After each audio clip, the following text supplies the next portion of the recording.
Vamos lá, pessoal, todo mundo olhando para o quadro. Eu sei que vocês estão ávidos para que eu fale alguma coisa de auditoria governamental propriamente dito, porque essas questões, vocês viram que basicamente bastava saber a teoria geral da auditoria para acertá-las. A gente vai começar a ver a temática da auditoria no setor público agora. Vamos lá. Para a gente saber, entender a temática da auditoria no setor público, além de tudo que eu falei, tem que sacar a sistemática de controle esboçada pela Constituição Federal.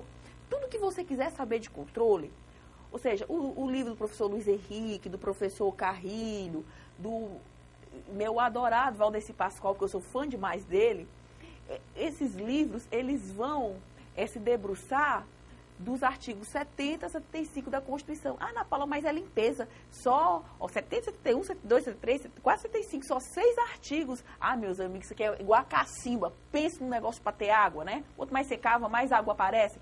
Então, para vocês perceberem que esse mecanismo de controle delineado pela Constituição Federal é um mecanismo complexo. Então, olha só. E agora que a gente entra na auditoria governamental propriamente dita, porque para você auditar as contas públicas, você tem que entender perfeitamente os mecanismos de controle. Por isso que eu pedi para vocês lerem, paralelamente ao livro de auditoria, um livro de controle. Então, essa sistemática de controle em nível constitucional, ela está delineada nos artigos 70 e 75, como eu falei, e os mecanismos de controle podem ser internos, como podem ser externos. A sistemática de controle, ela subdivide em 2 grandes blocos, controle interno e controle externo. O controle interno, por que o nome é interno? Porque ele é íncito, ele deve ocorrer dentro de cada poder.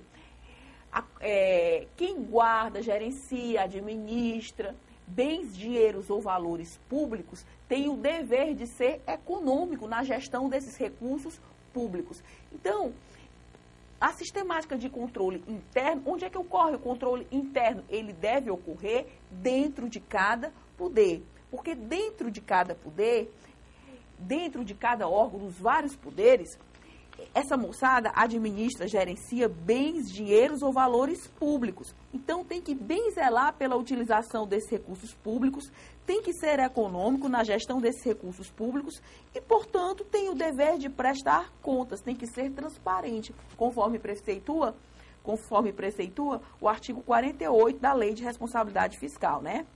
Então, vamos nós aqui. Já o controle externo, o controle externo está mais precisamente no 70 e no comecinho do 71 da Constituição Federal. O controle externo, ele é titularizado pelo Poder Legislativo, para tanto, o Poder Legislativo é auxiliado tecnicamente pelo respectivo Tribunal de Contas. O Tribunal de Contas não é preposto no Legislativo, não. O Tribunal de Contas é um conjunto orgânico sui generis, tá certo? Ele tem competências próprias. O Tribunal de Contas, inclusive, julga contas, mas não do titular do Executivo. Voltando, Ana Paula, explica melhor. Eu nunca entendi isso na minha vida. Agora você vai ter que entender, tá certo? Vamos nós aqui. Pessoal, voltando. O controle externo, ele tem um titular. Ele é titularizado por quem? Pelo Poder Legislativo. Ele é titularizado pelo Poder Legislativo. Para tanto, o Poder Legislativo é auxiliado tecnicamente pelo respectivo Tribunal de Contas. Explica melhor. Vamos nós. Quem é que é o fiscal do Executivo? O Legislativo. Se o Legislativo é o fiscal do Executivo, quem é que julga as contas prestadas pelo Presidente da República? As contas de governo, né? Prestadas pelo Presidente da República. Esse julgamento é um julgamento político. Então, quem que vai julgar essas contas de governo prestadas pelo Presidente da República? O Poder Legislativo Federal, que é o chamado Congresso Nacional. Para tanto, o Congresso Nacional será auxiliado tecnicamente pelo respectivo Tribunal de Contas, que no caso é o TCU. Quem é que julga as contas prestadas pelo governador Cid Gomes, que é governador do estado do Ceará? Quem vai julgar as contas prestadas pelo Cid Gomes é o fiscal dele. Quem é que é o fiscal dele? O Poder Legislativo. as contas de governo prestadas pelo presidente, pelo Cid Gomes, que é governador do estado de Ceará, quem é que vai julgar? É o julgamento chamado político. Quem é que vai julgar? O fiscal do executivo. E quem é que é o fiscal do executivo? O poder legislativo. Para tanto, o poder legislativo é auxiliado tecnicamente pelo respectivo Tribunal de Contas, no caso aqui o TCE. Quem é que vai julgar as contas prestadas pelos prefeitos? A Câmara de Vereadores, né? Para tanto, a Câmara de Vereadores é auxiliada tecnicamente pelo respectivo Tribunal de Contas. Se tiver TCM, é TCM. Se não tiver, vai ser quem? O próprio TCE. Essa é a leitura que se faz do artigo 70 da Constituição Federal. Agora vamos nós mais, tá certo? Vamos nós mais. Mas, Ana Paula, eu ouvi dizer que os tribunais de contas, eles julgam algumas contas. Sim, as chamadas contas de gestão. No setor público não tem só presidente, governador e prefeito, tem os vários administradores públicos, existem as várias pessoas que gerenciam bens, valores e dinheiros públicos, o que são os ministros, os presidentes de tribunais, os vários gestores públicos. Pessoal, esses vários gestores públicos, eles serão julgados, né, pelo Tribunal de Contas. E o Tribunal de Contas, nos termos do artigo 71, ele tem competências próprias. As competências próprias do Tribunal de Contas estão definidas lá no artigo 71 da Constituição. A Ana Paula já entendi, quer dizer que as contas de governo serão julgadas pelo Poder Legislativo, que é o titular do controle externo. Para tanto, nesse contexto aí, o Tribunal de Contas é o quê? É um auxiliar técnico. É um auxiliar técnico, mas não é preposto do Legislativo. E não é preposto por quê? Porque ele vai ter competências próprias. E as competências próprias do Tribunal de Contas, dos vários tribunais de contas, estão elencadas a partir do artigo 71 da Constituição Federal. A Ana Paula, agora eu acho que eu entendi. Quer dizer, por exemplo, o presidente de uma autarquia. O presidente de uma autarquia nem é presidente, nem é prefeito, nem é governador. O presidente de uma autarquia, ele gerencia bens, dinheiros ou valores públicos, gerencia. Então, o que a gente chama de contas de gestão. Isso. As contas de gestão serão julgadas pelo respectivo Tribunal de Contas. Perfeito.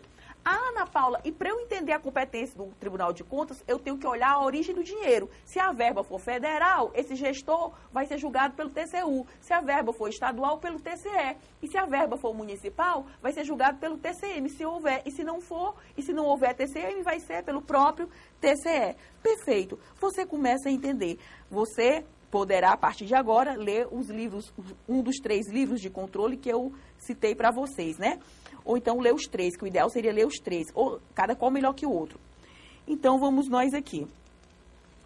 Pessoal, que interessante, né? Olha só, Ana Paula, fundamenta isso que você falou à luz da Constituição Federal. Se você pegar o artigo 71 da Constituição, você vai ver que o controle externo a cargo do Congresso Nacional, ou seja, que é o titular do controle externo federal, o controle externo a cargo do Congresso Nacional será exercido com auxílio do Tribunal de Contas da União. Está lá no artigo 71, que é o titular do controle externo, o Poder Legislativo. Em relação ao julgamento dos atos políticos, que são chamados atos de governo, que são chamadas contas de governo, esse julgamento é político. Quem é que vai julgar? O titular do Executivo, o Poder Legislativo. Para tanto, ele é auxiliado tecnicamente pelo respectivo Tribunal de Contas.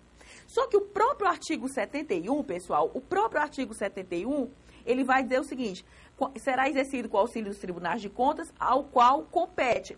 Aí vai ter um monte de inciso lá no artigo 71. E esse monte de inciso do artigo 71, esse monte de inciso vai trazer as competências próprias dos tribunais de contas. Vai trazer, no caso, as competências próprias do TCU, que é paradigma, que é parâmetro, né, para a definição das competências dos outros tribunais de contas do Brasil. Aplicação do chamado princípio da simetria. Então, vamos nós aqui. Pessoal, então, as contas de gestão, que são essas contas dos vários gestores públicos, então, essas contas não são julgadas pelo Poder Legislativo, são julgadas pelo próprio Tribunal de Contas, que vai ter competências próprias, que é o que a doutrina chama de competências judicantes. Embora haja uma polêmica doutrinária, que a turma do direito constitucional contesta isso aí, mas na minha disciplina e na disciplina de controle, os professores irão falar que o Tribunal de Contas tem competências próprias, competências judicantes próprias, por quê? Porque ele julga contas eles têm competências próprias nos termos dos incisos do artigo 71 da Constituição para julgar as chamadas contas de gestão. Só que a turma do direito constitucional contesta isso. Mas é cada qual na sua e a amizade continua, não é verdade? Então, olha só, pessoal, que interessante. Se a gente pega o 70 e o 71, a gente vai entender o controle externo, em tese titularizado pelo Poder Legislativo, auxiliado tecnicamente pelo respectivo Tribunal de Contas, no tocante às contas de governo. Já em relação às contas de gestão, o Tribunal de Contas terá competências próprias, é a ordem judicante, é quem julga as contas dos vários administradores públicos, que são as chamadas contas de gestão. Só que a Constituição determina que os vários órgãos, dos vários poderes, eles estabeleçam mecanismos de controle interno próprios. E os controles, e quem é que deve zelar pelos controles internos? Quem administra recursos públicos, né? Porque quem administra recursos públicos não gasta dinheiro seu, gasta dinheiro nosso. Então, o controle interno deve estar a cargo de cada poder. O controle interno, ele está a cargo de cada poder. Cada órgão de cada poder deverá utilizar mecanismos de controle interno próprios para que bem utilize os recursos públicos, que são recursos nós. Eles não gastam dinheiro deles, eles gastam dinheiro nosso. Então, vamos nós aqui. Se a minha cabeça não falha, o artigo 74 da Constituição é que vai estabelecer bem direitinho os parâmetros lá de controle interno. E o auditor governamental, diante de tudo isso, como é que o cara deve se comportar? O cara é um servidor público, tem que atender aos princípios lá da administração pública, que estão no artigo 37 da Constituição, tem que ser imparcial, tem que agir com impessoalidade, e a Constituição determina que esse servidor público, ele tem impessoalidade no artigo 37. Impessoalidade aqui pra gente vai ter um nome. Essa criatura tem que ser o quê? Esse auditor governamental, ele tem que ser o quê? Independente. Como é que deve se comportar esse auditor governamental? Esse auditor governamental, já disse para vocês que ele tem que ser imparcial, impessoal, ele tem que ser independente. Ele deve pautar-se por critérios de relevância, ele tem que ir atrás do que for relevante. Não dá tempo para trabalhar com besteira. Ele deve analisar níveis de risco. Ou seja, o que é analisar níveis de risco? Ele tem que analisar a possibilidade de não atingir o propósito almejado. Ou seja, a auditoria é uma atividade que envolve risco. Ele pode emitir opiniões equivocadas. Se ele trabalhar com amostras não representativas, ele pode emitir opiniões equivocadas. Então, ele tem que analisar o nível de risco. Ele tem que procurar adotar procedimentos técnicos para minimizar o nível de risco. Ou seja, ele sempre tem que levar em consideração a possibilidade de não atingir o propósito almejado. Que a auditoria perdeu o objeto, serviu para nada, foi só uma coisa para inglês ver. Ana Paula, e se a criatura, na hora do trabalho, detectar impropriedades, o que fazer? Ao serem detectadas impropriedades, irregularidades, ou mesmo se limitarem o trabalho dele, se não deixarem ele trabalhar, que é o que a gente chama de limitação na realização do trabalho, ele tem que ter independência. E se o pessoal não deixar ele ser independente, ou seja, se houver limitação na realização do trabalho, ele deve comunicar tal fato de imediato e por escrito ao dirigente do órgão ou entidade examinada, solicitando as providências necessárias. Nada de bater boca. Está lá trabalhando, detectou impropriedades relevantes, ou mesmo tem gente causando obstáculos, transtornando o trabalho dele. O que fazer diante de uma zebra dessa? Ele deve comunicar tal fato de imediato e por escrito ao dirigente do órgão ou entidade auditada, solicitando as providências necessárias. É o que a criatura tem que fazer, né? Nada de bater boca, ele tem que ter um comportamento ético, tem que agir com humanidade. Vou dar um intervalo para tomar uma água, daqui a pouco a gente volta.